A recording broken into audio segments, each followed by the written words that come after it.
Good afternoon. Just update on our team.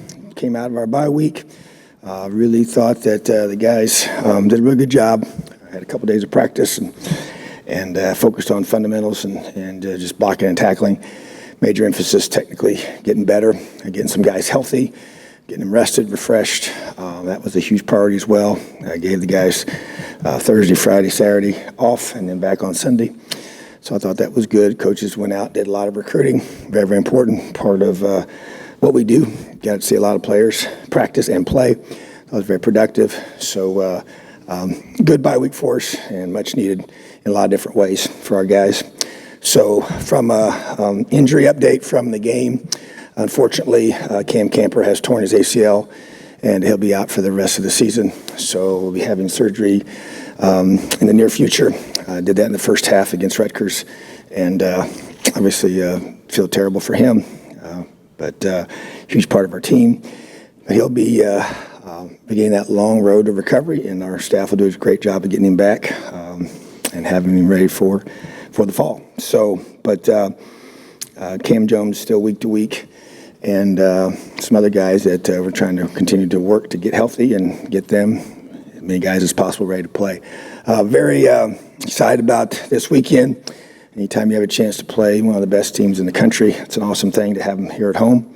And Coach Franklin continues to do a tremendous job. They're at Penn State, a very, very talented football team in all three phases, and a team that we play every single year and have to find a way to do our very, very best to be able to come out with a win on Saturday. So very, very talented football team that is coming to Bloomington, and excited to see what they can draw out of us in a positive way. Questions? I recognize I'm asking for state secrets to some extent here, but with the bye week, the chance maybe to rest some guys, give some guys more reps in certain situations in practice, and now maybe an injury or two, are there some guys that maybe weren't playing as much before the bye week that you could see these last 4 weeks getting on the field a little bit more? Yeah, the thing I focused on was rehab, reps, and rest. And you had guys in different categories. Some guys needed to rehab, injuries. Some guys needed to just flat out rest. We didn't practice them at all. Some were older guys that played a lot of snaps. And then a lot of guys got a lot of reps that they have not gotten in the past. So guys fell in those different categories based on our analysis of where they were at and what they needed. And I just think a lot of the younger guys, I think a guy like Phillip Dunham kind of comes to mind. Really see him get a lot of reps this past week and during the bye week, and expect him to continue to grow and develop. I think that's a huge opportunity for him. And Brylo Lanier, same thing, even the younger guys in our program defensively. Caden Turner, another guy that's got a lot of reps that continuing to elevate his preparation, and opportunity for him to be able to keep growing as a player. And I just think also our offensive line just trying to get, even though those guys are playing with us now, Josh Sales and Khalil Benson, just continue to rep those guys, grow them, bring them along, allow them to develop, as well as our skill guys that are younger as well, just trying to continue to bring them to the point where they just keep getting better every week. So a lot of guys got a lot of good reps. Did a younger guy scrimmage there on Wednesday. We got a chance to get those guys out there to go some live reps and had some fun with that. So had the GAs calling the offense and the defense, and had a chance to be able to do some positive things. So yes, good question. Tom, I think at the end of the game, after the game Saturday, you said everybody was going to be up for evaluation, basically. What was your evaluation of the quarterback position, and is that position still in the same place it was?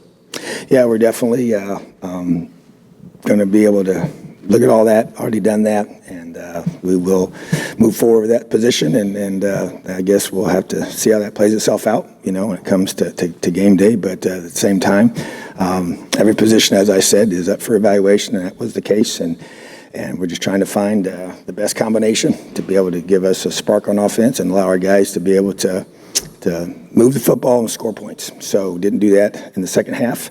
Have not done that well in the second half in several different games here recently, and so definitely need to get a different product and a different output of our offense in the second half for sure. So everybody's up for evaluation, yes. Coach, Coach, Penn State comes back in, and the last time they played in Bloomington, one of the hallmark moments of the recent years in the program. Obviously, a little bit different situation, but the goal remains the same, to upset them. What do you remember about that game in 2020, and then what do you guys, look to take from that performance and hope to replicate? Well, it's definitely something that a big part of our history. In that moment, unique situation for sure, with the way it all, kind of played itself out in regards to leading up to that. Weren't we even supposed to play them, to start the season, and with the schedule change and everything that happened with the pandemic, that was the case. And, limited fans were obviously in attendance. And so the thing you remember is just guys found a way to finish the game, and didn't got off to a strong start, led most of the game, and then fell behind there at the very end, and then found a way to rally back, send to overtime, and have a historic play. So, but it's in the past, and new team, a lot of new guys, a lot of new faces on both teams, and so great opportunity for our team. Anytime you have a chance to play a top team in the country, that's what you want to be able to do, and our guys have a big week ahead of us to prepare for that. So just got to find a way to continue to get better and finish games. Tom, the continued development of Jalen Lucas, what are you seeing from him, and how much more impact can he have this season? Yeah, I think he's another one, as the bye week unfolded, continuing to find ways to get him the football. That's my charge to the offense, has been for a while, probably since the first game. So just thought, since he's been here, he's different, and trying to bring him along in his understanding of what we're doing. Obviously, you saw what he can do in the return game. Now he's leading the country in kickoff returns, and so just once again, you want to find ways to get him the football. His quickness, his burst, his speed is elite, and he's a tough, hard-nosed competitor. So yes, he needs to be a huge part of our offense moving forward. Yes. Tom, at 3-5 right now, and 4 tough games remaining, and I know you take each game at a time, but with these 4 last games, what do you need to see from your team to look back and say there was progress in that last quarter of the season, whatever it was? What do you need to see in these 4 games? Yeah, I think step one is to be able to consistently execute our fundamentals and our techniques. That includes schematic execution, the consistency there, continuing to see the growth from our younger players that we're playing to our older guys that are still, having to make plays for us. That consistency is never going to cease to be a priority for us. It was last week. It's got to be this week. And I think, to me, it's about coming out of the second half and finishing, and I think that's something that we didn't do in our last couple games, that we had opportunities to do that. And even though our conference games have come down to the fourth quarter, we haven't found enough ways to make plays to finish those games the way we want them to. So just want to see that fight, that finish, the execution at those critical times. And so that's never going to cease to be a priority, and continue to, make changes. We got to make changes, whatever we got to do schematically, personnel-wise, what do we need to do to be able to get ourselves in that position. So, and you just want to see younger guys develop as well. Some guys are going to get opportunities because of some guys being dinged up, and already have had those, and I want to see them rise up and have a great finish to the 2022 season. Coach, I think Taiwan was just talking about how basically the bye week you guys used obviously to get healthy, but also to kind of focus on the mental side of things. What, as a coaching staff, have you guys emphasized that maybe just to make sure that guys aren't mentally checking out, that they're staying locked in, they're staying focused on the rest of the season? Oh, there's no question, and I think it's a huge priority and something you talk about and don't shy away from, and don't fail to address. I think that has been the focus without question, just using various videos, just various information that I utilize, and I think it's powerful for your mind, and I know our minds are very, very powerful, and I know that seasons can get hard and frustrating, and when you play the schedule we play, and you got to find a way to win those close games, and we haven't recently, it is frustrating, and so, but you also you find out who who you can really count on, who you can depend on, and he's one of those guys. Guys just keep fighting, and we got a whole bunch of those guys on this team, and so that's where you rely on that. You rely on that leadership. I've challenged our coaches to identify guys in their position rooms, and we're going to be able to do that here this week, and to be able to rely on that component of our program, our leadership. That's all in place here, which allowed us, I thought, to practice really, really well. The two bye week practices, which can sometimes be challenging, especially in that situation and coming off another tough loss. And so I think our culture, kind of, rose up and showed what really we have here. We just got to continue to build off that. And that to me is, this is the fourth quarter of the season, our final 4 regular season games. So our guys have got to respond to that, and I expect them to. But yeah, it's the mind's a powerful thing, and right now it can be lying to you and tell you things, and then you believe things that can alter the way you make decisions on a daily basis. So we're really attacking that head on.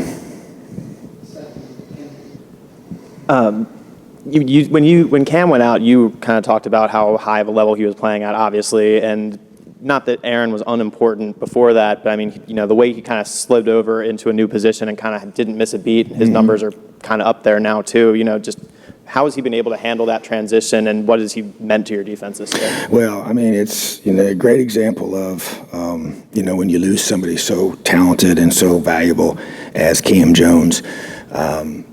You want somebody else to step up, and Aaron Casey's been here, had a really disappointing season last year, and he knew that, and we met and challenged him, and he really attacked this whole offseason, but I think with Cam's absence, it's forced him, to be more of a leader, to be more of a dominant playmaker, to fill that void, of even just the pure production piece of it all. And so I'm just so proud of him for how he's responded, and not really surprised. I've always believed in the kid. I thought he was a really talented player. We took him as a high school safety to grow into a linebacker. He brings that athleticism to that position. He's got good length. He's strong and he's tough and he can run. And so, but he just lacked confidence, I thought, after last season. So just proud of him. And like I said, that's just what you need your leaders to do. He's one of our leaders on our team. And when somebody goes down, you got to rise up. And we need the same thing to happen in our receiver room right now. We need the same thing to happen on our offense right now.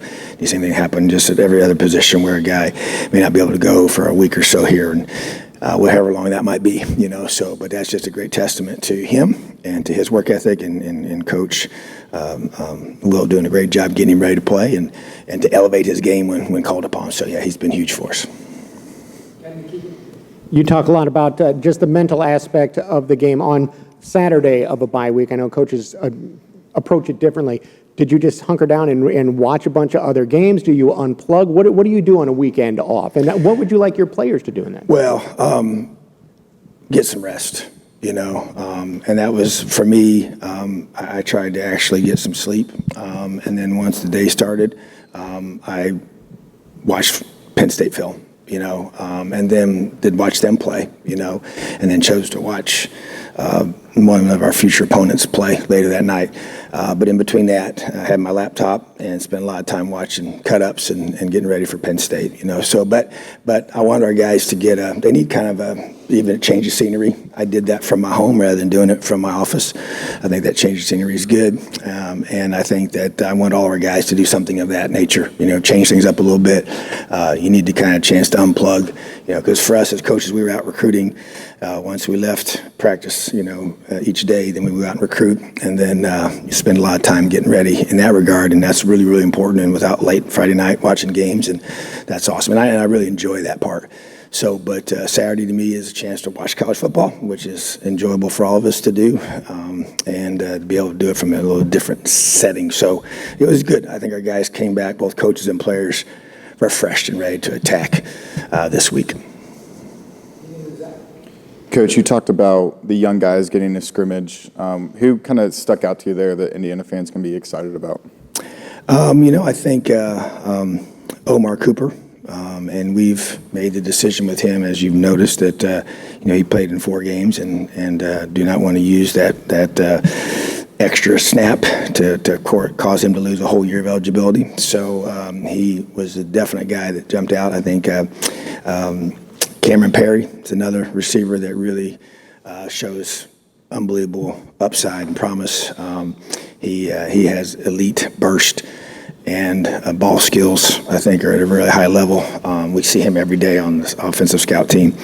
He definitely is really, he's been one that on a daily basis has stuck out, but even in that setting there as well. I think Caden Turner is another one. Every time we go live, he always seems to just make plays. He's a physical guy that is growing in his understanding of what we're doing schematically. I think it's very, very important. And I think Brendan Sorsby's another one, really, really talented football player that didn't get here until the summer and has really just been, learning our offense and got a chance to be our scout team quarterback every day and seeing him throw. He's just a really, really, really talented football player. So very excited about those three guys for our future. Got a lot of really good freshmen on this roster that need to be developed and need to be continuing to get opportunities in practice and just keep growing and getting better. So but those are the ones that kind of stick out to me. I think one other guy that kind of hasn't come up in talking about receivers, Anderson Kobe, who I think has flashed, but Who's that? Anderson Kobe. Okay. Just not been quite as consistent as Cam was, but is he another guy that you need to kind of keep pushing a little bit further along? Absolutely, without question, and he can, and I expect him to, and you're right, he hasn't been quite as consistent, has made plays for sure, is a very explosive player, just needs to be consistent in his, performance, and so that's something that we're striving for every day, is that consistency of preparation, consistency of execution, and eventually, how you're going to play the game. So he's the guy that this team needs to step up and rise up, and I expect him to, and I want him to, and I believe he will. Hey, Coach. Hey, Coach. I'm wondering if you met with a lot of the veterans and had a group meeting with them to finish the season strong and guide the young players for their seasons ahead. Yes, there's no question. Met with those guys individually, our key guys on our team, and just to be able to challenge them and understand what they need to do. We've identified each guy. There's a certain number of guys in each position group we've identified to meet with and to be able to challenge and to be able to make sure that this finishes the way that we all want it to. So yeah, and to me it's your leadership. It's your leadership council that we have. Those group of guys, those 30 guys, really are those key ones. But at the same time, it's just that understanding of what is necessary in this moment to be able to finish the way we all want to.